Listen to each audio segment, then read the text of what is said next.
Pump it up, pump it up. Trae. Oh, come on, come on. With Trae. Pump it up, pump it up. It's the day with This is the day to gain inspiration, to make a positive change in the nation.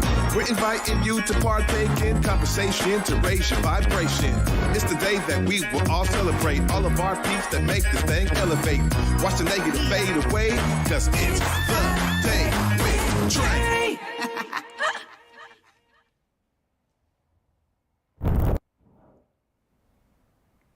Grand Rising, everyone. Welcome to the Day with Trae. I'm your host, Trae Holiday. I want to welcome you to another terrific Tuesday this week. Of course, I'm really excited. We're going to be learning about some of the conditions the residents at Greenhill are experiencing by a parent of a resident at Greenhill. Rashida Robbins is joining me today, and we're going to be talking about this because there has been some concern about those conditions, and a lot of folks are gathering together and galvanizing around advocacy for the residents there at Greenhill. So I'm so glad that she's here to give us an inside perspective of what's really going on. But of course, y'all, before we get into that, it's the top of the show, right? So it's the time where you get to help us grow. Go ahead and share this show with folks who you feel could benefit from our daily dose of dopeness we work to give you here on the Day with Trae. And if you can't watch our TV show, we still have you covered because, you know, it's modern day technology. You can also listen to us, y'all, anywhere you find your favorite podcast. So if you're on your way to work or, you know, going to lunch,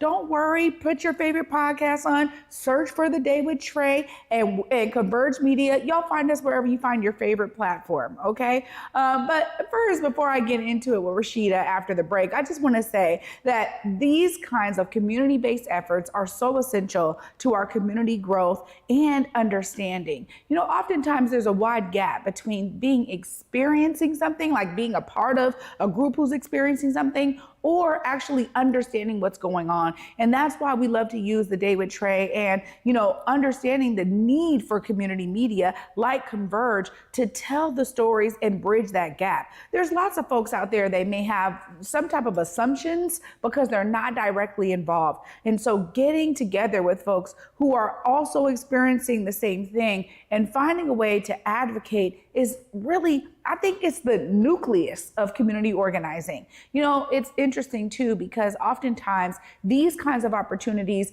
are exactly what I'm always encouraging you all to find in your communities. You know, sometimes it starts with lived experience or an interest in something. We see that when it comes to thematic advocacy all the time, whether it is, you know, you care about the environment, you care about animals, you care about, you know, those who have been disadvantaged or oppressed.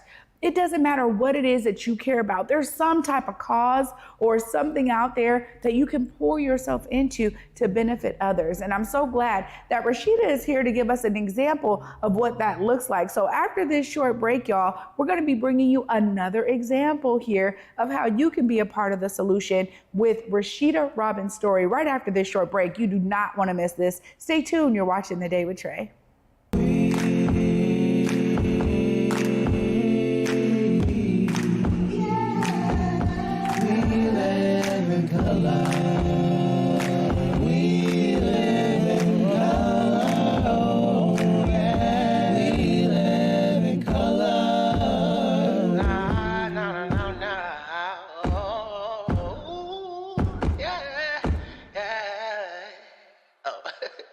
Start the show.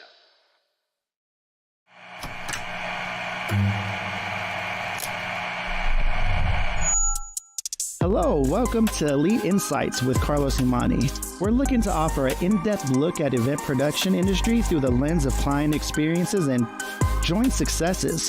The podcast will emphasize guest interviews, focusing on client, discussing their fields, and reflecting on their collaboration with Elite Collective.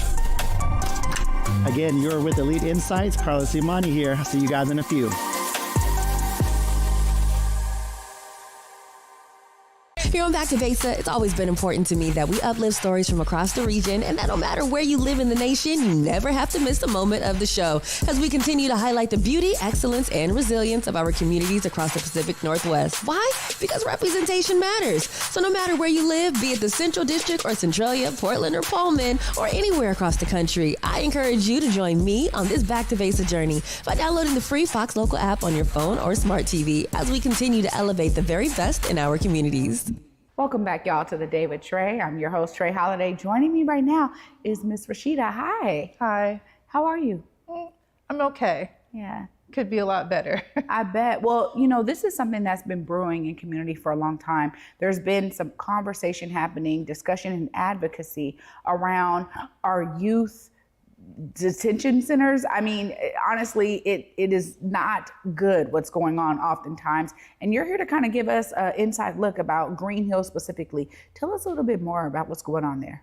I have a child who is a resident of Greenhill, and I've joined with community of a lot of other families who have loved ones that are residents of Greenhill. And the conditions inside that facility right now are awful. And I feel like while it's been widely acknowledged that there's a problem there that needs to be resolved, when I look at the situation, it just looks like we have a bunch of adults standing outside of a burning building trying to decide whether or not they should call the fire department. We have kids in there that are reporting food insecurity. They're saying that they're hungry, and that food is being withheld as punishment. Family members, I can report that my own son is losing weight inside of Greenhill for lack of access to food. Wow. This seems like a problem that could be easily addressed, right? We can get a nutritionist in there tomorrow to make sure that the caloric intake is appropriate. We can get someone in there tomorrow to make sure that food is being dispersed or given out in an equitable way, right? Yeah. I'm sorry. Yeah. I mean, because this is right here. You said something that really struck me, and that is food being held as punishment. You know, everyone, no matter what the circumstances are, they are entitled to food. And they're supposed to be able to receive meals, right, that actually allow them to get the nourishment they need. Tell us what you mean when you talk about, you know, food as punishment. I think that staff really understands how to control the situation with food. Food is definitely not dispersed in an equitable way, and the portions that they're given, it's not enough to sustain anyone. I think that we've heard a lot of reports of meals being withheld as a form of punishment. I have seen meals being withheld. I can tell you about an incident that happened when I was on a visit, and the 6 youth that were there visiting their families had their lunches withheld.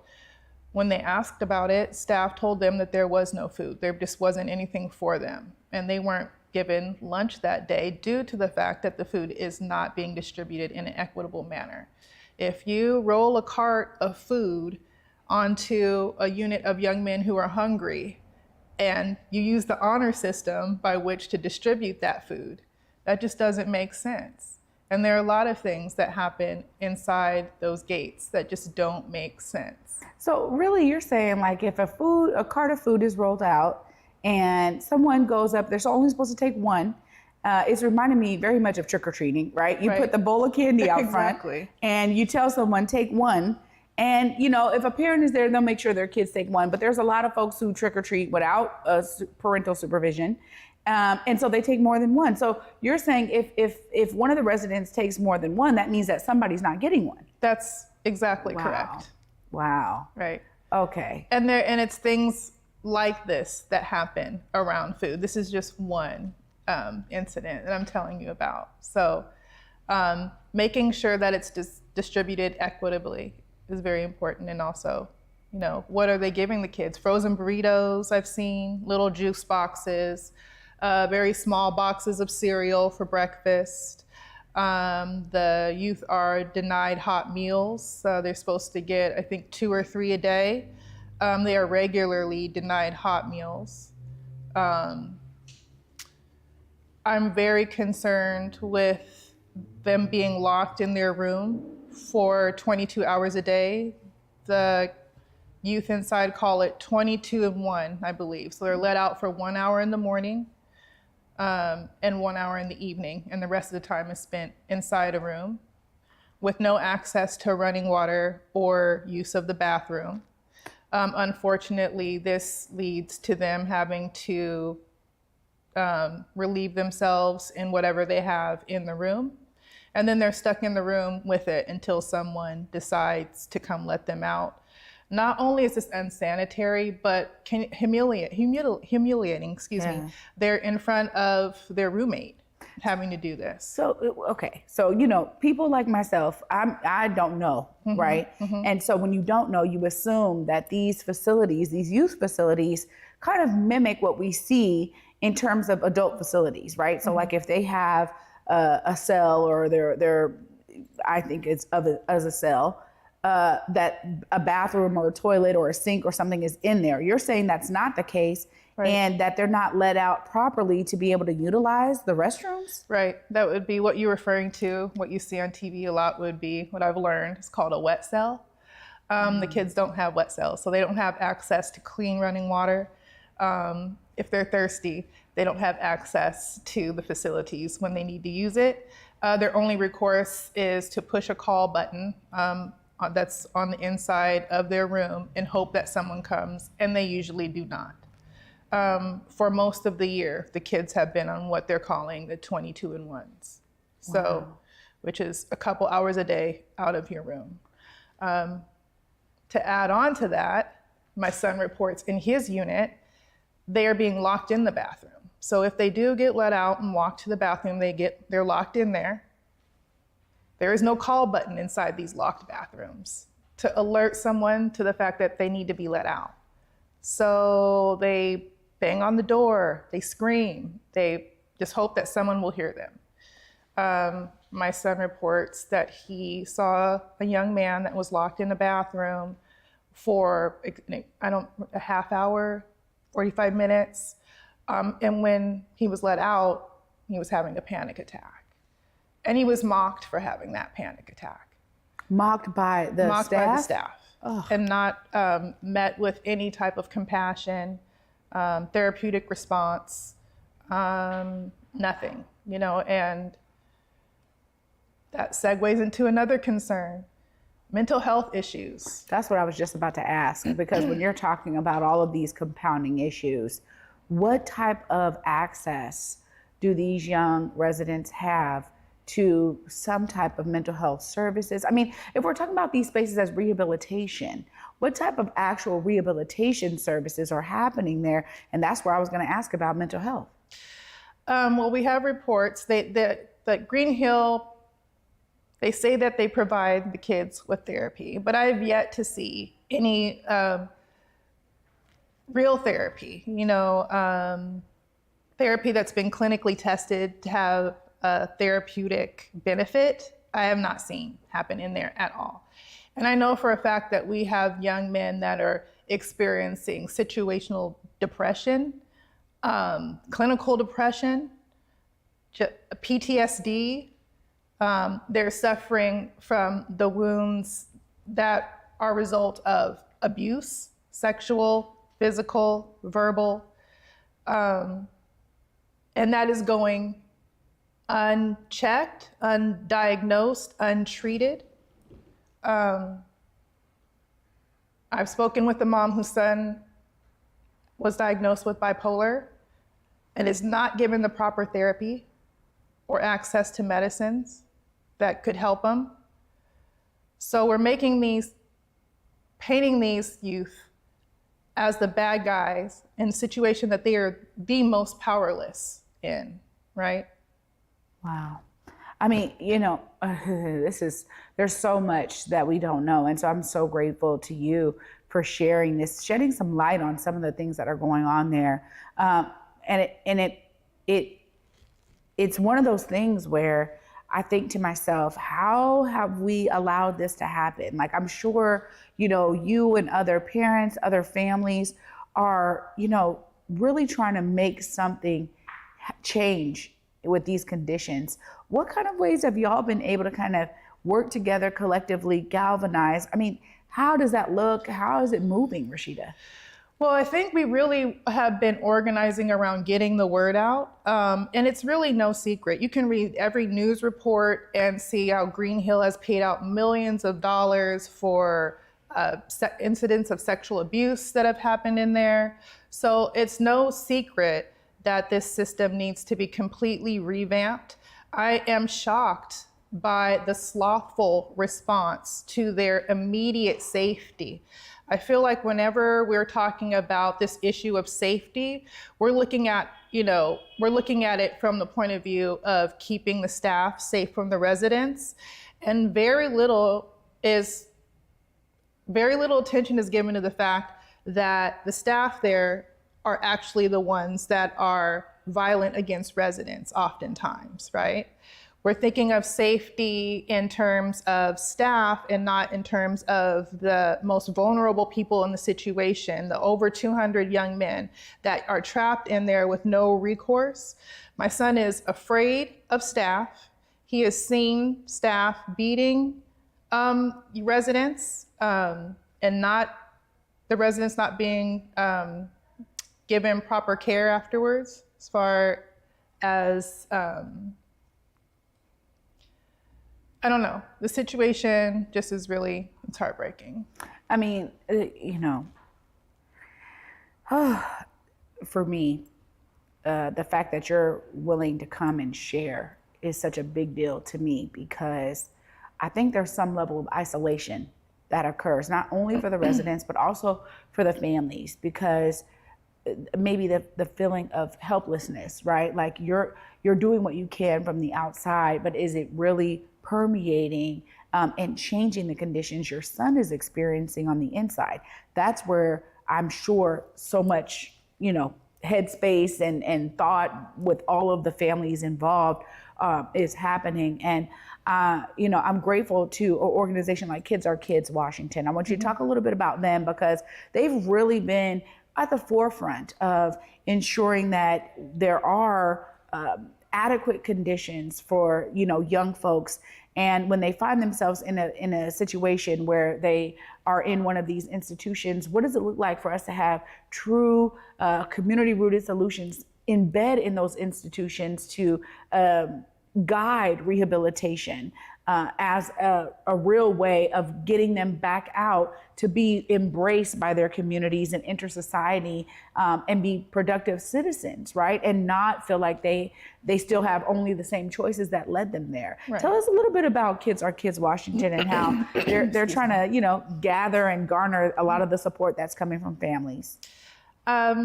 Before Kids Are Kids, I felt very alone and very detached. This is not something that you bring up at parties or you talk about really with your friends. It's not an experience that is shared by many, and it's painful to talk about. It's this underlying, just current, that affects not only me, but, the brothers and sisters, the aunts, the uncles, the grandparents, the family friends, a ripple effect of these youth being incarcerated and mistreated the way they are is exponential, right? You can never fathom it, but you're right. It is very isolating. You can't, who do you talk to about this?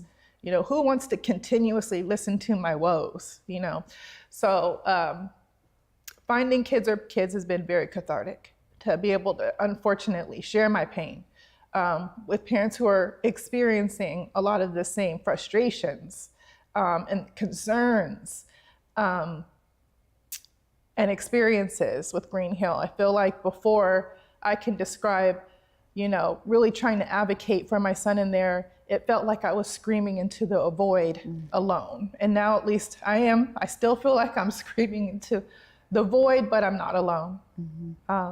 And that's what Kids Are Kids have been. They've done some outstanding work and advocacy and making sure that parents have a platform to and feel safe to speak about really intimate family issues, right?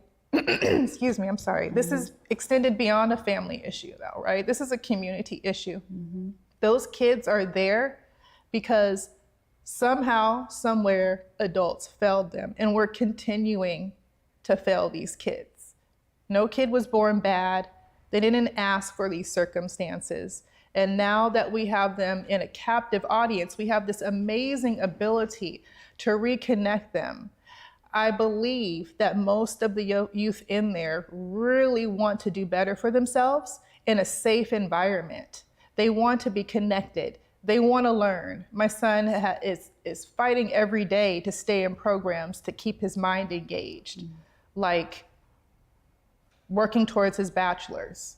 At every turn, it seems like the school thwarts that. They find some excuse to remove the children from these programs, you know? And I am shocked and appalled at, like I say, the slothful response to provide, this is an emergency situation, right? We have a rehabilitation center right now that is flooded with Department of Correction officers. My question would be, are they properly trained to do the job that they've been tasked with? I don't understand what DOC, what business they have in this situation at all. These youth are being met with extremely punitive and inhumane treatment. Wow. And I'm shocked at how slow the government is to react and correct the situation. You know, like I said earlier, we're talking about, you know, these big sweeping changes that need to be made, these big sweeping changes that are going to take time. Meanwhile, our children are in there hungry today. They're in there afraid of being beaten by guards today. You know, they're in there being denied access to the bathroom today. They're in there being denied medical care today.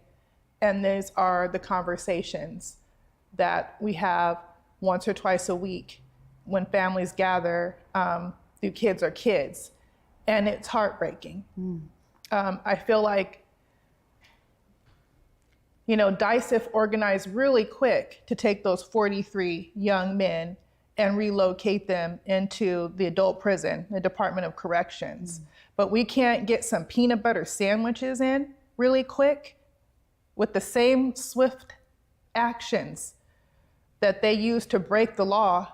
Can we see some of that urgency towards making the environment safe and sanitary and equitable for these youth that are suffering right now? They're suffering every day. They're suffering hour by hour, day by day, while we sit on our hands and sit on our thumbs and hem and haw and decide what needs to be done next. Well, this is one of those things where I always think about, okay, what does need to be done next? Is this, when y'all are getting together and sharing, is this about new policy change? Is this, you know, about personnel changes? Is it both? And what kind of things are y'all looking forward to in terms of being the solution to these, you know, inhumane conditions, as you say? I've asked that question often. It sounds like you're asking, like, what, you know, what is the change we would like to see? You know, of course, I would like these kids to be met with therapy, options, that individual tailored therapy that meets them where they're at and gives them a chance at reframing their mind. And we need therapy that's centered around what does it mean to break away from a gang? What does it mean to decide that you don't want to do that anymore? We need therapy that's centered around how do you heal from violence or abuse that has come from a loved one. You know, we need some tailored therapy in there. We need therapeutic solutions. We need the children to be met, the youth to be met with therapeutic remedies, and we need them to be fed well. You know, we need them to actually not be starving inside of a government facility. Yeah. You know, so I think there are big sweeping changes that need to be made from the top down. We need reorganization. I think the way that we interact with these youth, the way that we rehabilitate him really needs to rehabilitate them, really needs to be examined. And that's the big picture. Smaller facilities with real access to care and where the kids feel safe. Yeah. Safe from each other and safe from staff. I think that the biggest thing right now, you'll see news channels where they're playing on a loop fights that are going on inside the detention center. So no matter what they're saying, these kids are being further vilified, you know, in the background of your news story, right? Taking the attention off of that. We know why they're there. They're not there because they don't need help. They're there because they need help, you know, and that's where the focus needs to be. And that's just absolutely where it's not right now. Right. Well, I can't thank you enough for shedding some light on this, Rashida, and sharing your personal experience there with your son being a resident at Greenhill. I've been hearing through, you know, the rumblings in community. Obviously, the work of Kids Are Kids has been essential to kind of drawing more community members in who are not connected, right? Again, oftentimes you find yourself connected because you have a family member there. But when you're not, there's still things that we can be doing as a community. So thank you again for sharing your story. We'll make sure folks know how they can tap in. Appreciate you. Thank you for having me. Wow. Y'all, I'm going to wrap this up and give you some ways to connect, even if you are not a person who is deeply connected to someone who is living there at Greenhill as a resident. So we'll be giving you some more information right after this short break here. Thank you so much for watching, and thank you again, Miss Rashida. We'll be right back, y'all. Stay tuned. You're watching The Day with Trae.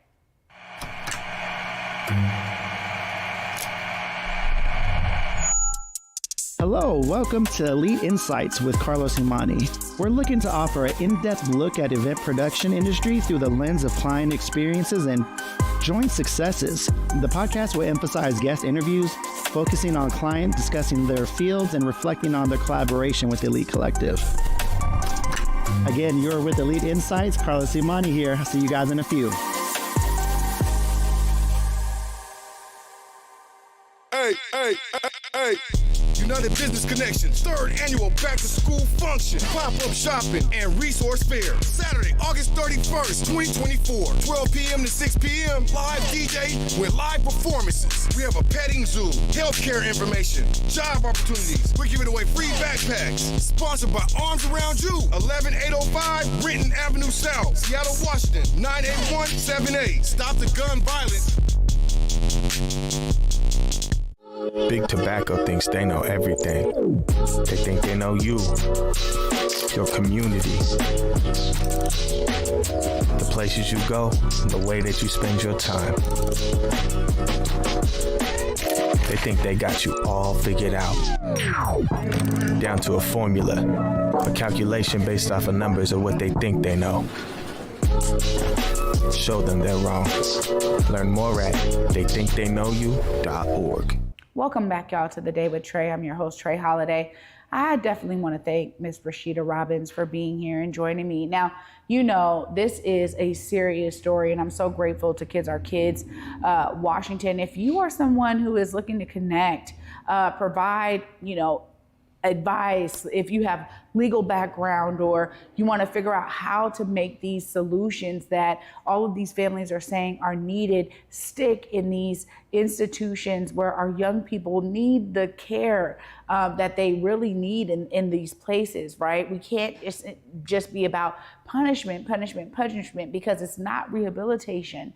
And so what does it look like for us to bring love into the scenario and bring the care that they need and also address these major concerns? You can actually email ghsfamilies@gmail to get connected with some of the organizers at Kids Are Kids Washington. You know, they are doing a lot of work to try to connect families again together so they can break down that barrier that's experienced by so many around isolation. It takes a lot of courage to come here on this show and share this personal experience. And so I'm forever grateful to Rashida Robbins for doing that, because without her, we would not actually have an inside look at what's going on there. Yes, we can read different reports. And as she said, there's other news stories that have shown that there are some conditions there that are concerning for all the families who have, young men in these institutions.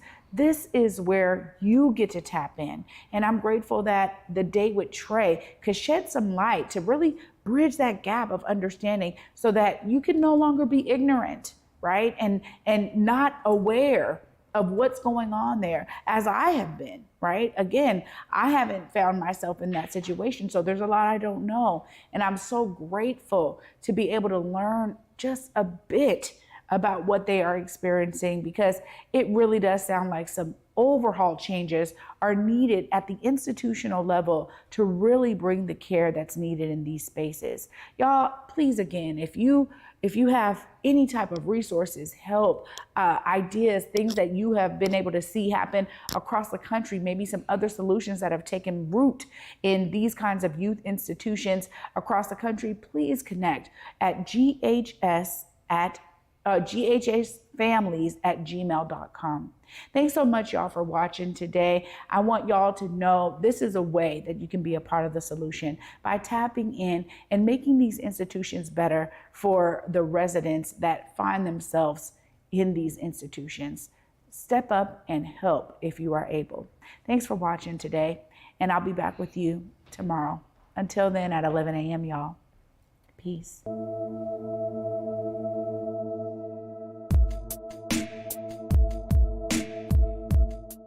Converge Media produces culturally relevant content for Black and urban audiences.